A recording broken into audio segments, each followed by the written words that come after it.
dengan ini nih, nanti tanah ente kita kasih sertifikat. Ente ini kita siapin duit nih, cek sekian nih. Yang penting ente diam, jangan ngomong. Gak bisa, saya akan sampaikan kaki jadi kepala, kepala jadi kaki. Penjara, saudara. Ada nggak yang model begitu? Ta'budun, katakan kepada mereka orang-orang kafir. Disebutnya Allah orang-orang apa? Kafir. Terus mau dilarang sekarang kita nyebut kafir, saudara. Kafir itu kasar, non muslim. Terus ente mau bilang Allah kasar? Itu nggak sopan dalam pergaulan konteks bangsa. Itu nggak sopan. Kitab Fiqhus Sirah karya Sayyidi Syekh Muhammad Sa'id Ramadan Al-Buti. Setelah pertemuan-pertemuan sebelumnya kita membahas tentang bagaimana dakwahnya Rasulullah sallallahu alaihi wasallam secara sirran, secara sembunyi-sembunyi. Kemudian Rasulullah sallallahu alaihi wasallam memulai dakwah jahran, secara terang-terangan. Begitu dakwah terang-terangan, baik Rasulullah sallallahu alaihi wasallam, baik Rasulullah sallallahu alaihi wasallam atau para sahabatnya mendapatkan rintangan, hadangan, cobaan yang begitu luar biasa yang sudah kita jelaskan di pertemuan yang lalu. Ketika Rasulullah sallallahu alaihi wasallam gerakan dakwahnya mulai membuat kufar Quraisy khawatir. Akhirnya apa yang mereka lakukan setelah mereka hadang, mereka lakukan rintangan, jangan sampai Rasulullah mengembangkan dakwahnya. Akhirnya mereka melakukan siyasatul mufawadat, mereka melakukan perundingan. Rasulullah mau diajak negosiasi, tawar menawar. Nabi Muhammad mau diajak mufawadah. Diriwayatkan oleh Imam Ibnu Hisham dari Ibn Ishaq radhiyallahu an, anna Utbah bin Rabi'ah, ada seorang dari kufar Quraisy yang namanya Utbah bin Rabi'ah. Utbah bin Rabi'ah ini dia seorang yang terpandang dan dianggap bijak, pandangannya diakui di tengah-tengah kufar Quraisy. Pendapatnya merupakan pendapat yang dianggap oleh kaumnya. Dia bilang nih di tengah-tengah perkumpulan orang Quraisy, ya ma'syara Quraisy, ala aqum ila Muhammad fa ukallimuhu wa arid alaihi umuran la'allahu yaqbalu ba'daha fa nu'tihi ayyuha syaw yakuf anna. Wahai Quraisy, kata dia, bagaimana kalau saya datang ke Muhammad, katanya sallallahu alaihi wasallam, kemudian saya tawarkan kepadanya tawaran-tawaran. Mungkin dia nerima tawaran itu sehingga dia bisa menahan dirinya, nggak lanjut nih dengan apa yang dia lakukan. Akhirnya mereka orang-orang Quraisy karena ngelihat Utbah ini memang terpandang di tengah-tengah orang Quraisy, mereka mengatakan bala ya Abul Walid kum fakallimuh.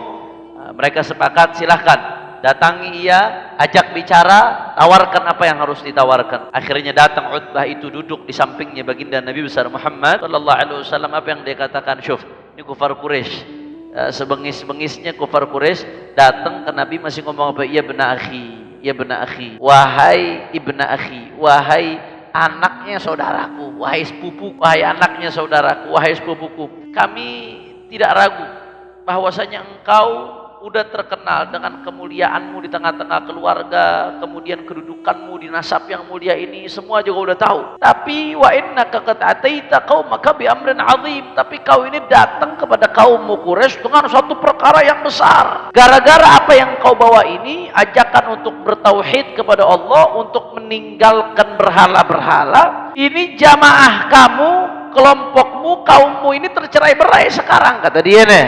Dan kamu menganggap bodoh angan-angan mereka, Tuhan-Tuhan mereka. Gara-gara apa yang kamu bawa ini sekarang semuanya bercerai-berai. Maka dengarkanlah aku, kata jadi, a'rid alaika umuran. Aku mau menawarkanmu beberapa hal. Mungkin kamu mau menerima beberapa hal yang aku sampaikan kepadamu, kata Utbah. Akhirnya apa kata Rasulullah sallallahu alaihi wasallam? Rasulullah mau dengerin dulu apa yang mau dia sampaikan. Kata dia, qul ya Abul Walid, katakan wahai Abul Walid. Begitu dikatakan, Rasulullah mendengarkan. Kata dia, ya bena akhi, wahai saudaraku, wahai anak saudaraku, kalau kamu dakwahmu ini tujuannya harta, maka kami akan kumpulkan untukmu harta sehingga engkau jadi orang paling kaya di tengah-tengah kami. Yang penting kamu berhenti. Kalau tujuanmu dengan dakwah ini membawa Islam kemuliaan, kata Utbah, maka kamu gak perlu khawatir, kami jadikan kamu pimpinan, sehingga apapun putusan kami gak akan memutuskan kecuali di tanganmu, katanya. Kalau kamu menginginkan jabatan, kami jadikan engkau raja. Bahkan, kata dia, kalau mungkin engkau seperti ini nih, gara-gara ada jin yang masuk kepadamu, katanya, gara-gara ada jin yang masuk kepadamu, maka gak usah khawatir, kami yang siapkan orang yang bisa ngobatin kamu sehingga kami sembuh kamu bisa sembuh dari ini yang kau hadapi. Tawarin macam-macam sama Rasulullah sallallahu alaihi wasallam. Begitu selesai dia ngomong gitu, Rasulullah bilang, "Afaragta ya Abul Walid?" Kamu udah selesai ngomong Abul Walid? Beres ya, kamu ngomong udah beres nih. Katanya, "Naam." Ya udah, sekarang fasma' minni. Sekarang kau dengar dariku, kata Rasulullah sallallahu alaihi wasallam. Apa yang dibaca sama Rasulullah? Rasulullah sallallahu alaihi wasallam baca firman Allah taala surat Fussilat dari ayat 1 sampai ayat 13. Bismillahirrahmanirrahim. Hamim. Tanzilun minal rahmanir rahim. Kitabun fussilat ayatuhu Qur'anan Arabiyyan liqaumin ya'lamun. Basyiran wa nadhira. فأعرض أكثرهم فهم لا يسمعون.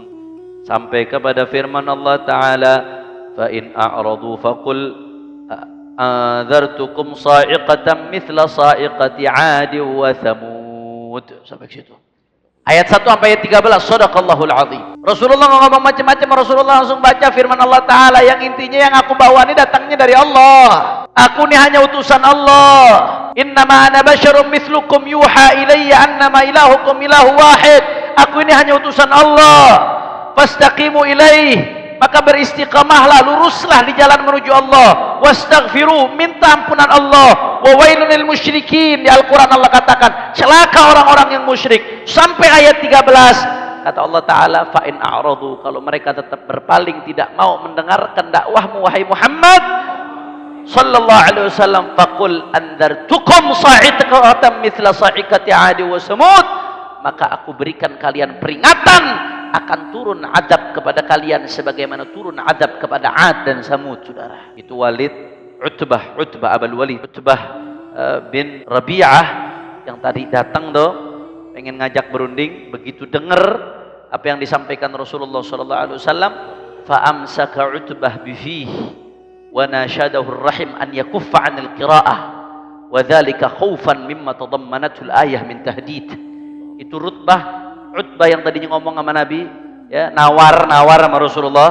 Begitu dengar Rasulullah baca ayat itu, langsung dia tutup mulutnya, dia nggak berani ngomong lagi, dia tutup mulutnya, dia mohon, wahai Rasulullah, wahai Muhammad, demi hubungan kekerabatan kita, nasyadahu birrahim, demi hubungan kekerabatan kita, tolong jangan dilanjutkan lagi baca ayatnya. Tolong jangan dilanjutkan. Stop baca ayatnya sampai di sini. Stop baca ayatnya sampai di sini, saudara. Ketakutan luar biasa. Padahal dia nggak beriman. Padahal dia datang minta Rasulullah berhenti menyampaikan wahyu Allah. Tapi begitu dengar apa yang dibaca oleh Nabi, ketakutan luar biasa. Gemeter itu Utbah. Tolong wahai Muhammad, berhenti, jangan kau lanjutkan baca ayat ini, saudara. Shallu ala Nabi Muhammad. Akhirnya apa yang terjadi, ikhwan?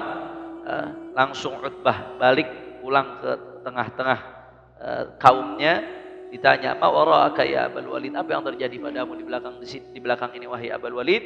Apa kata Utbah? Wara'i inni sami'tu qawlan ma sami'tu bimithlihi qad wallahi ma huwa bisy'ir wala bisihr wala bil kahanah. Utbah langsung pulang kembali ke kaumnya, mengatakan kepada kaumnya, demi Allah, tadi aku mendengar dari Muhammad perkataan yang aku tidak pernah dengar sebelumnya. Rangkaian katanya tuh aku nggak pernah dengar sebelumnya, nggak pernah sama sekali. Demi Allah, itu bukan syair yang diucapkan oleh Muhammad, kata dia nih, sallallahu alaihi wasallam, bukan sihir, bukan dari dukun seperti yang kalian tuduh. Enggak, ini bukan dari manusia. Ini bukan dari manusia. Terus bagaimana katanya? Ya ma'syar Quraisy ati'uni wa khallu baina hadzal rajul wa baina ma huwa fihi fa'tazilu fa wallahi la yakunanna liqaulihi alladhi sami'tu minhu naba'dhi. Wahai orang Quraisy, dengerin omongan saya, katanya. Dengerin. Ya, ente nggak usah ikut-ikutan ngurusin ini orang. Jangan coba-coba menghadang dia. Karena aku mendengar dari apa yang disampaikan, ada informasi yang besar, yang agung yang akan terjadi, katanya. Fa in tusibhul arab faqad kafaitumu bighairikum. Kalau memang nanti ke depannya dakwahnya dia ini akan dihadang oleh orang-orang Arab sekalian kalian, maka cukup yang menghadang jangan kalian. Jangan apa kalian yang kena batunya. Tapi andai kata dia menang pun, maka yang akan mulia kalian orang Arab. Jadi mendingan kalian jangan ikut-ikutan dah, maju mundur udah nggak enak kenanya. Mendingan kalian nggak usah ikut-ikutan udah. Ini luar biasa yang saya dengerin. Ini bukan perkataan manusia ini. Shallu ala Nabi Muhammad. Akhirnya mereka bilang apa? Qalu saharaka wallahi Abul Walid bilisani. Saharaka wallahi Abul Walid bilisani. Wahai Abul Walid, demi Allah, ini Muhammad telah menyihir kamu, katanya. dengan lisan yang dia baca.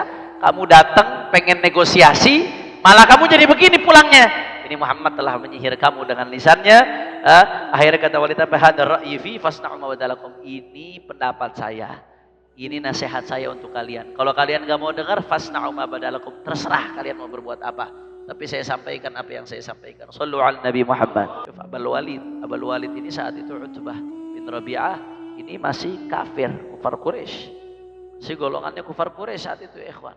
Ya, tapi begitu dengar firman Allah Ta'ala, ayat yang dibacakan oleh Rasulullah SAW, langsung gemeter, gak berani. Dia tahu ini bukan ucapan manusia. Kita lanjutkan lagi ya ikhwan. Wa Tabari Ibn Katsir wa ghairuhuma an nafara minal musyrikin fihim al-Walid ibn al-Mughirah wal 'As bin Wa'il ja'u fa'aradu ala Rasulillah sallallahu alaihi wasallam an yu'tuhu min al-mal hatta yakuna aghnahum wa an yazjuruhu ajmala wa an yuzawwijuhu ajmala abkarihim ala an yatruka shatma alihatihim wa tasfiha 'adatihim falamma rafada illa ad-da'wata ila al-haqq alladhi bu'itha bih qala fata'budu alihatana yawman wa na'budu ilahaka yawman farafadha dhalika aidan wa nazala ta'liqan ala dhalika qawlihi ta'ala ila akhir ma qala. Diriwayatkan oleh Imam Tabari Ibn Katsir bahwasanya sekelompok musyrikin Quraisy datang kepada Rasulullah sallallahu alaihi wasallam. Di antaranya Al-Walid ibn al-Mughirah dan 'As bin Wa'il. Mereka datang nawarin ke Rasulullah sallallahu alaihi wasallam harta. Kalau mau Rasulullah berhenti dari dakwahnya ini, jadi yang paling kaya katanya. Nah sampai di situ an yuzawiju ajmala abkarihim. Kalau Rasulullah mau berhenti dakwahnya, dinikahkan perawan yang paling cantik yang ada di tengah-tengah bangsa Arab, saudara, saat itu. Asal berhenti dari dakwahnya. Tapi Rasulullah SAW tetap nolak ya ikhwan. Begitu Rasulullah SAW nolak, mereka mulai beralih tawaran lainnya. Selalu dari zaman dulu nih, orang kalau udah bawa kebenaran pasti akan dinego. Cuman bedanya kalau yang ngikutin Rasulullah, pewarisnya Rasulullah SAW sahabat, dia akan kokoh kayak gunung. Mau dinego bagaimana lagi? Sebagaimana Rasulullah nggak bergoyang, dia nggak bergoyang, saudara. Cuman ada orang-orang yang nggak betul-betul jadi pewaris Nabi, goyang begitu dinego, saudara. Nggak bisa megang prinsip. Jelas atau tidak? Akhirnya begitu ditolak sama Rasulullah, dia turun tawarannya. Apa tawarannya? Yaudah deh, begini aja deh. Kita nggak mau ribut nih. Kita nggak mau ribut. Bagaimana kalau ta'budu alihatana yauman wa na'budu ilahaka yauman? Kita bagi-bagi hari aja. Satu hari aku menyembah Tuhanmu, sehari kamu menyembah Tuhanku. Jadi sehari kamu masuk agamaku, sehari aku masuk agamamu. Gak usah ribut-ribut. Gabung aja kita. Ntar kafir, ntar Islam. Gak usah ribut-ribut. Rasulullah begitu ditawarkan ini, Allah Subhanahu wa taala yang jawab dari Al-Qur'an. Apa yang Allah turunkan pada saat itu? Allah turunkan ayat, "Qul ya ayyuhal kafirun la a'budu ma ta'budun wa la antum 'abiduna ma a'bud wa la ana 'abidum ma 'abadtum wa la antum 'abiduna ma a'bud lakum dinukum." Allah suruh Nabi katakan, "Qul," katakan wahai Muhammad sallallahu alaihi wasallam, ya ayyuhal kafirun, hai orang-orang kafir yang datang tuh buat nawar-nawar, ngajak nyampur aduk agama, sehari Islam, sehari kafir. Kalau bahasa sekarangnya sehari di masjid, sehari di gereja, saudara. Ada nggak yang model begitu? Yang nyampur adukin agama, ada apa kagak? Yang anggap semua agama sama, ada apa kagak? Apa jawaban Allah? La a'budu ma ta'budun. Katakan wahai Muhammad, la a'budu ma ta'budun. Katakan kepada mereka orang-orang kafir. Disebutnya Allah orang-orang apa? Kafir. Terus mau dilarang sekarang kita nyebut kafir, saudara. Jangan sebut kafir, itu kasar, non muslim. Terus itu mau bilang Allah kasar? Itu nggak sopan dalam pergaulan konteks bangsa kita, nggak sopan. Terus lo mau ganti kuliah ayuhal non muslim. Ayo, jelas atau tidak? Jelas atau tidak? Ya emang nggak. Orang mau ngomong non muslim silahkan, tapi jangan melarang kata-kata kafir. Ente mau nyebut non muslim boleh aja, nggak ada yang larang, silahkan, nggak ada masalah. Tapi jangan melarang kata-kata itu soal identitas keimanan yang nggak bisa dihapus, yang identitas yang akan dibawa sampai mati, yang harus terpatri di dada kita. Allah katakan la a'budu ma ta'budun, katakan yang tegas, aku tidak akan menyembah apa yang kalian sembah. Wala ana 'abidum ma 'abadtum wala antum 'abiduna ma a'bud, dan kalian tidak akan menyembah apa yang aku sembah. Wala ana 'abidum ma 'abadtum, dan aku tidak akan menyembah apa yang kalian sembah. Wala antum 'abiduna ma a'bud, dan kalian tidak akan menyembah apa yang aku sembah. Tegas Allah kasih rambu-rambu, lakum dinukum. Kamu mau ibadah dengan agamamu, itu urusanmu, tapi aku dengan agamaku. tidak akan menyembah kecuali selain Allah, kecuali Allah Subhanahu wa taala. Jelas atau tidak? Jadi kalau bicara pluralisme yang nyampur adukin agama itu bukan baru sekarang. Cikal bakalnya udah ada dari zaman dulu. Kufar Quraisy sudah memulai pikiran pluralisme, menganggap semua agama benar. Gak apa-apa, kita Tuhan gak akan nanya apa agama kita, kata mereka, saudara. Yang Tuhan tanya apa perbuatan baik kita kepada sama manusia. Apapun agamanya, kata mereka, kalau baik nggak masalah, akan disayang oleh Tuhan. Apapun agamanya, katanya. Tuhan gak nanya apa agama kita, saudara. Padahal udah jelas, lakum dinukum, gak bisa. Bagiku agamaku, bagimu agamamu. Aku gak akan ganggu kalian beribadah. Tapi jangan sekali-sekali memintaku untuk beribadah dengan agama kalian. Bagiku agamaku, bagimu agamamu. Jelas atau tidak? Jelas. Tegas Rasulullah SAW menolak. Akhirnya bagi mereka lakukan. Terus mereka mufawadah nih. Ini yang pertemuan kita hari ini. Waktunya mereka nego sama Rasulullah. Mereka nggak putus asa, terus lanjut itu nego, saudara. Mereka nego lagi seperti yang dilakukan oleh Utbah. Terus ditawarkan harta, ditawarkan jabatan, ditawarkan perempuan, ditawarkan pengobatan, segala macam. Akhirnya begitu mereka nego lagi ke Rasulullah SAW. Terakhir apa kata Rasulullah SAW? Ya, ma bima taqulun. Apa? Aku mau ngapain dengan apa yang kalian katakan? Majitu bima jitukum bihi atlubu amwalukum wala syarafikum walal muluk alaikum. Rasulullah tegasin, aku membawa yang aku bawa ini tujuannya bukan harta kalian, bukan kemuliaan di tengah kalian, bukan kerajaan, bukan kekuasaan, bukan. Walakin Allah ba'atsani ilaikum rasula. Tapi Allah Subhanahu wa taala mengutusku sebagai utusannya. Wa anzala alayya kitaban. Allah menurunkan kepadaku kitabnya. Wa amarani an akuna basyiran wa nadhira. Allah memerintahkanku untuk membawa kabar gembira dan membawa peringatan. Faballaghtukum risalati rabbi. Maka aku sampaikan kepada kalian pesan-pesan dari Tuhanku. Wa nasahtu lakum, dan aku nasihati kalian.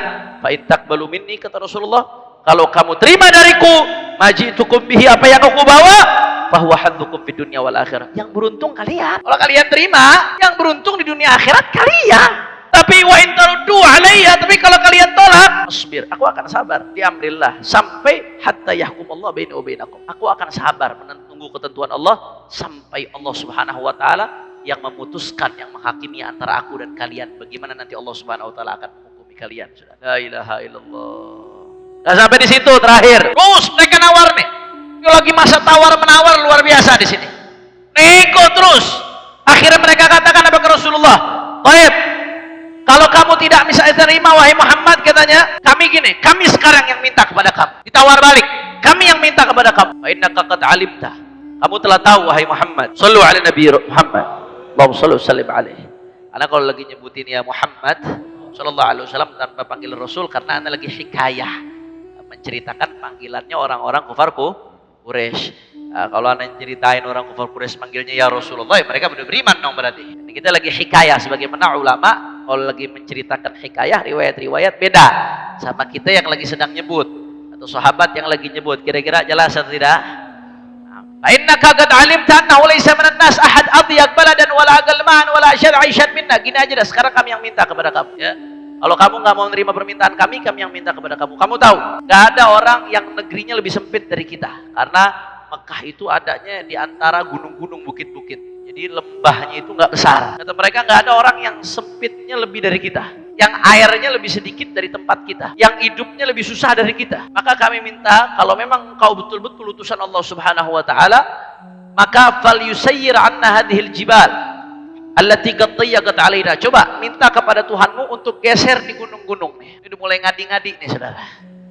Minta kepada Tuhanmu untuk geser di gunung-gunung nih, yang bikin kita sempit. Walifajjil lana anharan ka anhari Syam wal Iraq. Coba suruh Tuhanmu alirkan sungai-sungai seperti sungai-sungai yang ada di Syam dan di Irak. Syam itu kalau sekarang Suriah, Urdun, Yordan, Palestina, itu masuknya kalau dulu apa? Syam. Semuanya itu masuknya Syam. Sebagaimana di sana banyak sungai, coba minta Tuhanmu mengalirkan sungai di sini. Waliyab'ats lana man madha min abaina. Suruh Tuhanmu bangkitkan lagi orang-orang tua kami yang sudah mati. Waliyakun fi man yab'ats lana minhum Qusay bin Kilab. Dan di antara yang dibangkitkan kami minta adalah kakek kami yang namanya Qusay bin Kilab. Karena dia adalah syekh sidqin. Maka kalau betul, fanas'alhu Muhammad taqul, ahaqqun am huwa batil. Nanti kalau Qusay bin Kilab bangkit, Kita akan minta kepada Qusay bin Kilab untuk menyatakan kamu ini benar atau salah. Bangkit masih bakal nanya lagi benar atau salah, saudara. Udah mulai ngadi-ngadi nih, mulai ngadi-ngadi. Waliyaj'allaka jinanan, dan kami minta supaya kamu nih kalau emang benar-benar Rasul, kamu harus punya kebun-kebun yang indah, wa qusuran dan istana-istana, wa kunuzan, dan kau harus punya berbagai tambang-tambang mulia, harta karun, saudara. Min dahabin wa fiddah, dari emas, perak, yughnika biha amman araka tabtaghi, ya, yang membuat kamu kaya, enggak seperti yang kami lihat sekarang.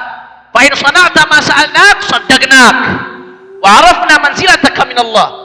Kalau betul kamu lakukan apa yang kami minta, kami akan percaya kepadamu. Arafna manzilataka minallah, dan kami akan betul-betul tahu bahwasanya engkau betul-betul utusannya Allah Subhanahu wa annahu ba'atsaka rasula, bahwasanya engkau betul-betul utusannya Allah, kama taqul, sebagaimana engkau katakan. Ini kira-kira yang begini diturutin apa kagak sama Nabi ini? Turutin apa kagak? Apa jawaban Nabi sallallahu alaihi wasallam? Nabi sederhana. Jawabannya Nabi enggak berat-berat. Ma ana bifa'ilin wa ma ana billadzi yas'alu rabbahu hadza. Ma ana bifa'ilin, kata Rasulullah, enggak mau ngelakuin itu. Wa ma ana billadzi yas'alu rabbahu hadza. Dan aku bukan tipikal orang yang minta kepada Tuhannya hal-hal seperti ini, katanya. Shallu ala Nabi Muhammad. Jadi Nabi bukan gara-gara pengen mengharapkan mereka Islam terus Nabi turun dari prinsipnya, enggak. Kayak Nabi yang butuh sama dia, saudara. Kalau ente nerima, ente yang untung, kata Nabi. Ente ngikutin perintah Nabi, bukan Nabi yang untung, ente yang untung, saudara. Ente yang gembira, bukan Nabi yang butuh. Nabi enggak mana, Anda enggak mau ngelakuin apa yang ente minta. Dan aku bukan tipikal orang yang minta kepada Tuhannya apa-apa yang kau katakan. Nah, gayanya dia begini nih, ngerangkul enggak mau. Kalau udah ngerangkul enggak mau, habis itu nego. Begitu ngerangkul, dinego enggak bisa, dipukul, saudara. Rangkul enggak bisa, pukul. Peluk enggak bisa, gebuk. Dari dulu tuh musuh-musuh Islam caranya dari dulu begitu tuh. Mau dari dulu sampai zaman kapan bakal begitu. Dirangkul dulu, ditawarin. Kalau ente berhenti nih, nyampaikan ini nih, nanti tanah ente kita kasih sertifikat. Ente nih kita siapin duit nih, cek sekian nih. Yang penting ente diam, jangan ngomong. Gak bisa, saya akan sampaikan kaki jadi kepala, kepala jadi kaki. Penjara, saudara. Ada nggak yang model begitu? Ada nggak yang model begitu? Jangan kaget, ini udah terjadi dari zamannya baginda Nabi besar Muhammad sallallahu alaihi wasallam. Terakhir, begitu Rasulullah sallallahu alaihi wasallam nolak, apa kata mereka? Wa inna wallahi la natrukuk wa ma balagta minna hatta nahlik aw tuhlikuna. Tsumma qamu wa sarafu anhu. Kata mereka, demi Allah wahai Muhammad, katanya, kami enggak akan membiarkanmu, kami yang hancur atau kamu yang hancur. Mereka langsung bangun karena enggak dituruti nama Rasulullah. Mereka langsung berpaling dari baginda Nabi besar Muhammad sallallahu alaihi wasallam. Kira-kira yang tadi saya sampaikan jelas atau tidak? Faham atau tidak? Dari sini ada beberapa hikmah. Kita seperti biasa baca sirahnya, kemudian baca hikmahnya. Karena sirahnya agak panjang nih hari, hikmahnya singkat saja, saudara. Yang pertama, hikmah dari kejadian ini. Kata Sayyidi Syekh Muhammad Sa'id Ramadhan Al-Buti alaihi rahmatullah, belakangan ada orientalis, pemikir-pemikir barat yang berusaha mengkaburkan fakta sejarah. Mereka berusaha membuat frame. Oh, Muhammad itu tujuannya pengen mencari kedudukan. Mereka pengen buat frame, berusaha. Dia pengen mencari kedudukan. Dia tujuannya menyampaikan ini semua, pengen cari kekuasaan di dunia. Tujuannya itu. Dia pengen menaklukkan dunia, pengen jadi pimpinan tertinggi. Itu tujuannya. Mereka berusaha frame seperti itu sedemikian rupa. Syekh Muhammad Sa'id Ramadhan Al-Buti, subhanallah, katanya, orang-orang kufar Quraisy itu udah tahu yang namanya baginda Nabi besar Muhammad sallallahu alaihi wasallam kagak bakal mau terima tawaran ini, nggak bakal mau. Orang kufar Quraisy sudah tahu, sampai budak nggak bakal diterima tawarannya, saudara. Mereka udah paham bagaimana tegarnya pendirian Rasulullah, bagaimana istiqomahnya sosok Rasulullah sallallahu alaihi wasallam. Dari sebelum diutus jadi nabi sampai diutus jadi nabi, mereka udah tahu. Mereka sebenarnya tuh dari apa yang mereka lihat dari kepribadian Rasulullah sallallahu alaihi wasallam, mereka udah paham Rasulullah nggak bakal terima ditawarin model begitu. Tapi Allah Subhanahu wa taala, subhanallah, gerakkan mereka buat minta seperti itu. Allah gerakin mereka buat nawar. Allah gerakin mereka buat nego. Allah gerakin mereka buat nawar sama Rasulullah, nyoba-nyoba. Padahal mereka udah tahu. Kenapa? Allah pengen tunjukkan kepada semua manusia dari masa ke masa, tidak ada celah sedikit pun untuk menuduh bahwasanya Nabi Muhammad sallallahu alaihi wasallam mengharapkan harta, jabatan, wanita, pangkat,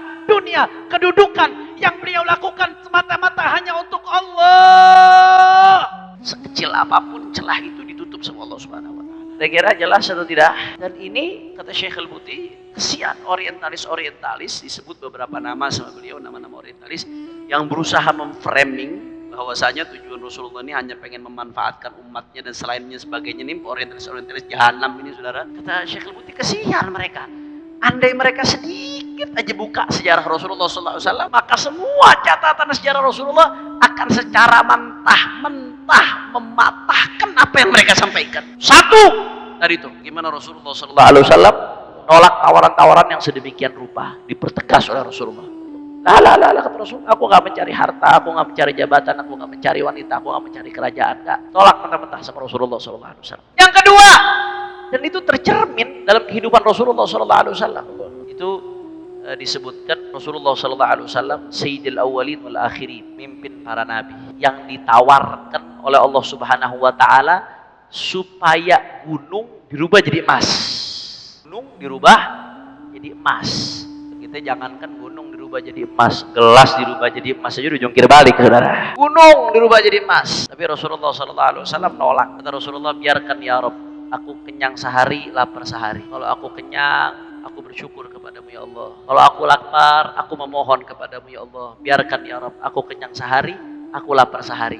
Makanya Abu ya Sayyid Muhammad bin Ali al-Maliki, beliau mengatakan kehidupan Rasulullah SAW yang sederhana itu bukan ittiraran, wa innama dzalika ikhtiyaran. Sederhanaan Rasulullah itu bukan karena kepepet, bukan karena darurat, bukan karena Rasulullah SAW nggak punya, bukan karena Rasulullah SAW nggak memiliki, bukan, tapi ikhtiaran. Memang Rasulullah milih untuk hidup sederhana. Ditawarin gunung emas, nggak lah ya Rabb, biarkan aku kenyang sehari, lapar sehari. Kalau aku kenyang aku bersyukur, kalau aku lapar aku mohon kepadamu. Shallu ala Nabi Muhammad, Sayyidul Awwalin wal Akhirin, pemimpin para nabi. Kalau Rasulullah SAW tidur, beliau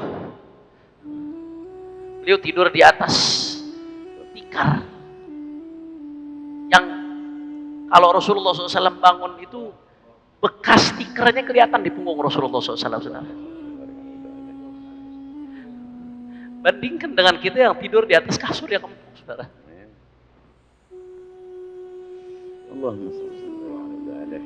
Sayyidul Awwalin wal Akhirin tidur di atas tikar, saudara. Apa iya sahabat nggak ada yang mampu ngasih Rasulullah yang empuk, saudara? Hasya wa kallah. Apa jiwanya diberikan oleh sahabat kalau Rasulullah mau.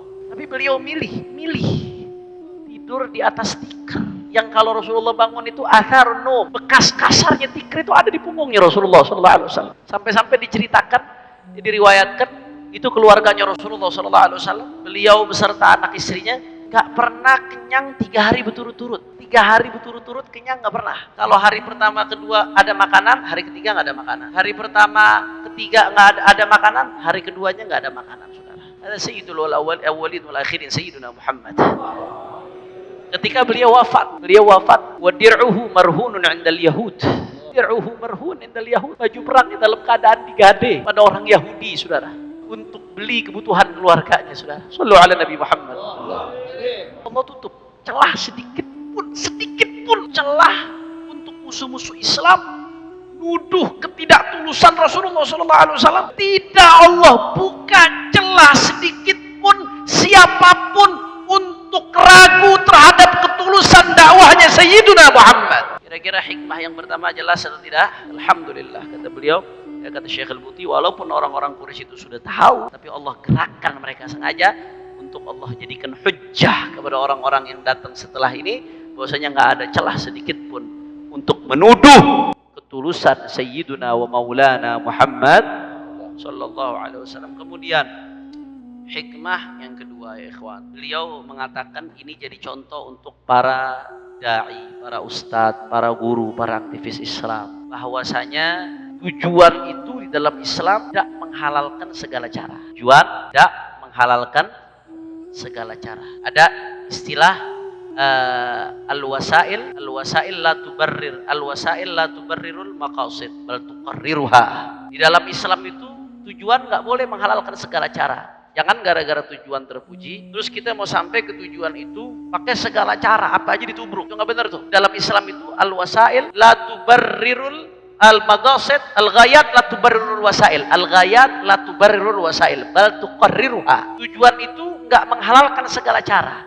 akan tetapi mengarahkan cara apa yang harus dilakukan. Itu dalam Islam. Jadi walaupun tujuannya mulia, caranya juga harus dengan cara yang mulia. Andai kata, ini kan tadi ditawarin, wahai Muhammad sallallahu alaihi wasallam, kalau kamu mau jadi raja, kami jadikan engkau raja. Saat itu Rasulullah di Mekah, mau dakwah susahnya luar biasa, orang-orang kufar Quraisy, tantangan yang dihadapi luar biasa. Bahkan setelah ini nanti nih, di pertemuan yang akan berikutnya kita bahas bagaimana mereka memboikot Rasulullah dan kaumnya secara ekonomi, supaya Rasulullah berhenti dari dakwahnya. Diboikot secara ekonomi, saudara. Nanti akan kita bahas. Tak gampang, luar biasa yang dihadapin. Rasulullah dapat tawaran. Muhammad, kalau kamu mau jadi raja, kami jadikan engkau raja. Saya mau tanya, andai kata saat itu Rasulullah jadi raja, maka dakwanya lebih gampang atau tidak? Gampang. Kalau Rasulullah udah jadi raja, berarti udah megang kekuasaan di Mekah. Semuanya dibawa ke genggaman Rasulullah. Karena dijadikan raja oleh semua, disepakatin. Andai kata saat itu, kata Syekh Al-Buti, kalau Rasulullah SAW mau bersiasat, Rasulullah mau bersiasat, udah terima dulu deh tawaran jadi raja, terima dulu. Tawaran hartanya terima dulu. Gitu udah jadi raja, harta banyak, baru semuanya digiring, dipaksa buat masuk Islam. Yang nggak masuk Islam dipenjara-penjarain, yang menghalangin dakwah pakai duitnya yang didapatkan dari kufar Quraisy buat ngebayar-bayarin orang supaya mu'allafah qulubuhum, supaya hati mereka. Andai kata mau seperti itu, bisa apa kagak? Bisa aja, dan lebih cepat. Tapi Rasulullah nggak milih itu, kata Syekh Al-Buti. Karena Rasulullah Shallallahu Alaihi Wasallam al-amin, orang yang amanat. Beliau nggak menghalalkan segala cara. Nggak lucu kalau sampai Islam tercatat sejarahnya ada seseorang Nabi yang kemudian dianggap na'udzubillah min dzalik, mengiyakan, kemudian setelah itu dikhianati. Enggak, Rasulullah bukan tipe seperti itu, saudara. Beliau nggak menghalalkan segala cara. Walaupun kalau Rasulullah mau belokin bisa aja. Kalau mau bicara siasat dakwah bisa aja. Tapi enggak, Rasulullah tunjukkan bagaimana tujuan tidak menghalalkan segala cara. Manakala ingin sampai kepada tujuan yang baik, caranya harus baik. Yang A sampaikan yang hak, sampaikan hak. Yang batil sampaikan batil. Nggak ada bermanis-manisan dengan kebatilan, saudara. Ada contoh dari Sayyidina Muhammad sallallahu alaihi wasallam. Syekh Al-Buti mengatakan di sini ini kata-kata yang beliau sampaikan luar biasa. Siasat dalam dakwah itu penting, hikmah dalam dakwah penting. Tapi kata beliau di sini ini catatan penting sekali, karena banyak mohon maaf ya. Kadang-kadang mohon maaf saya lihat sekarang ada yang menghalalkan segala cara dengan alasan siasat dakwah. Supaya saya diterima dakwahnya di komunitas tertentu, ya saya harus pakai anting juga. Supaya saya diterima nih, dakwahnya nih saya lawan anak-anak muda. Makanya biarin dah, ya gosidanya saya nih kayak rock, kayak band yang hadir laki perempuan campur aduk, joget-joget, saudara. Alasannya siasat dakwah. Ada nggak yang model begitu sekarang? Ada nggak yang model begitu sekarang? Ada. Segala cara dihalalkan dengan alasan siasat dakwah. Yang melanggar syariat pun ditubruk. Kalau yang masih nggak melanggar syariat masih luas lah. Tapi sampai hal-hal yang melanggar syariat ditubruk juga, saudara. Dihantam juga. Apa kata Syekh Muhammad Said Rahman Al-Buti wal khulasah? Kata beliau, kesimpulannya dari apa yang tadi disampaikan. Laisa li ahadin minan nas an yughayyira syai'an min ahkamil Islam wa mabadi'ih aw yatajawaza syai'an min hududih aw yastahina biha bismi ittiba'il hikmah fin nasihah wad da'wah. Li'anna al-hikmah la tu'tabar hikmatan illa idza kanat muqayyadatan wa mundabitatan dimna hududis syariah wa mabadi'iha wa akhlaqiha. Shallu ala Nabi Muhammad. Kata Syekh Al-Buti kesimpulannya, maka kalau kita lihat Rasulullah enggak menghalalkan segala cara, maka enggak boleh ada siapapun merubah hukum Islam atau prinsip-prinsip dalam hukum Islam, atau melampaui batasan-batasan hukum, atau ngentengin hukum Islam dengan alasan siasat dakwah, dengan alasan hikmah dalam berdakwah, dengan alasan ngambil hati orang. Nggak boleh, saudara. Nggak boleh siapapun yang melanggar aturan syariat dengan alasan itu, kata Syekh Al-Buti. Karena tidaklah disebut hikmah dalam berdakwah, tidaklah disebut siasat yang benar dalam berdakwah, kecuali kalau selaras dan tidak melewati patok-patok yang sudah digariskan oleh baginda Nabi besar Muhammad. Yang udah ada dalam garis syariat ini udah hikmah, yang udah ada dalam garis Islam ini udah hikmah.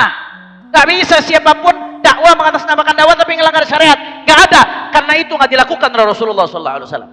Andai kata itu diperbolehkan, Rasulullah udah ngambil tawaran jadi raja, saudara. Udah ambil itu tawaran harta, dipakai sama Rasulullah buat naklukkan kufar Quraisy. Tapi itu nggak dilakukan. Kenapa? Karena untuk mendapatkan tujuan yang mulia harus dilakukan dengan cara mulia. Jelas atau tidak? Berikutnya yang terakhir, beliau yang bisa kita dapatkan dari kemudian yang terakhir yang ketiga. Tadi kan ada permintaan tuh. Kalau engkau memang betul-betul nabi, kenapa enggak ini aja? Minta nih gunung-gunung digeser. Habis itu mengalir sungai-sungai. Habis itu yang mati-mati dibangkitkan supaya bersaksi bahwasanya engkau betul-betul nabi. Kemudian seterusnya dia minta coba mana buktikan kau punya istana, kau punya uang, kau punya harta dan seterusnya dan seterusnya. Kenapa itu enggak dikabulkan oleh Allah dan enggak dilakukan oleh Rasulullah SAW? Karena Allah Subhanahu wa taala Maha tahu. Allah mewahyukan itu kepada Rasulullah. Allah Maha tahu ini orang mintanya bukan betul-betul minta, tapi ngeledek, ngadi-ngadi. Ada orang yang nanya minta emang karena betul-betul minta. Andai kata mintanya karena betul-betul pengen tahu, akan dijelaskan oleh Rasulullah SAW. Karena yang tadi diminta itu semuanya mustahil atau tidak bagi Allah? Tidak. Mustahil. Kalau itu jadi mukjizat, bisa atau tidak? Bisa. Belah bulan yang lebih dahsyat dari itu bisa, apalagi geser gunung doang. Apalagi ngalirin air doang, apalagi istana doang, kecil, urusan kecil itu. Jangankan geser gunung, berubah gunung jadi emas Allah nawarin buat Nabi saudara. Tapi kenapa? Allah Subhanahu wa taala enggak terima itu, enggak ijabah. Kenapa Rasulullah SAW enggak merespon itu? Ditolak sama Rasulullah SAW. Karena Allah tahu, Rasulullah tahu bahwasanya mereka minta itu hanya buat ngeledek, ngadi-ngadi. Bagaimana Allah Subhanahu wa taala katakan dalam Al-Qur'an, walau fatahna alaihim baban minas sama'i fadhallu fihi ya'rujun laqalu innama sukkirat absaruna bal nahnu qaumun mashhurun.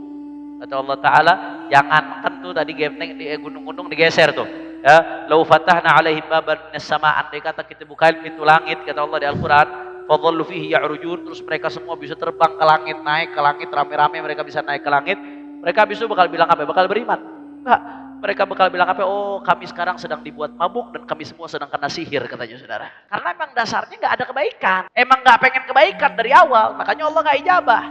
Andai ada ketulusan niat dalam hati mereka ketika ngomong itu, niscaya akan Allah berikan itu. Mukjizat itu akan ditunjukkan Allah Subhanahu wa taala.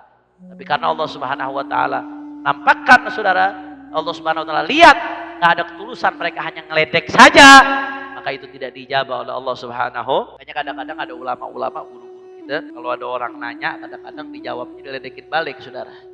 Saya pernah dengar ada salah satu habaib besar, Habib Salim Jindan apa siapa gitu. Ditanya tentang, Beb, hukumnya anjing apa? Makan anjing apa, Beb? Yang apa? Kalau Miara anjing bagaimana bagi orang Islam? Kalau buat ente boleh. Enggak, dia udah nanya Habib Salim. Iya.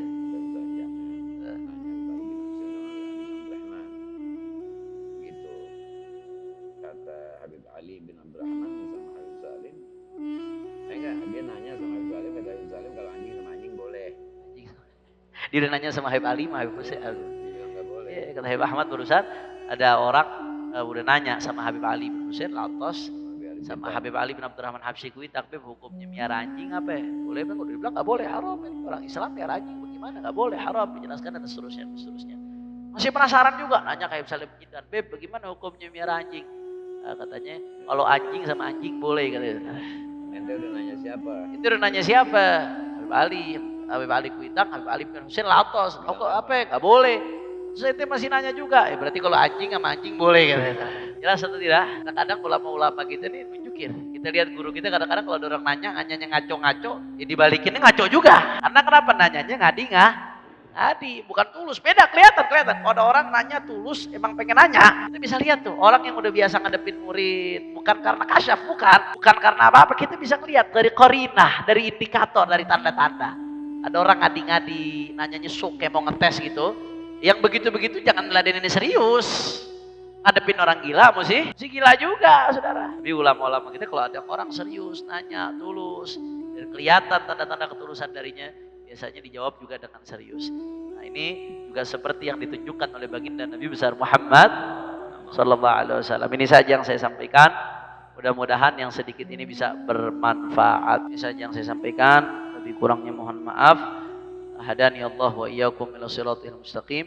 Assalamualaikum warahmatullahi wabarakatuh. Waalaikumsalam warahmatullahi wabarakatuh.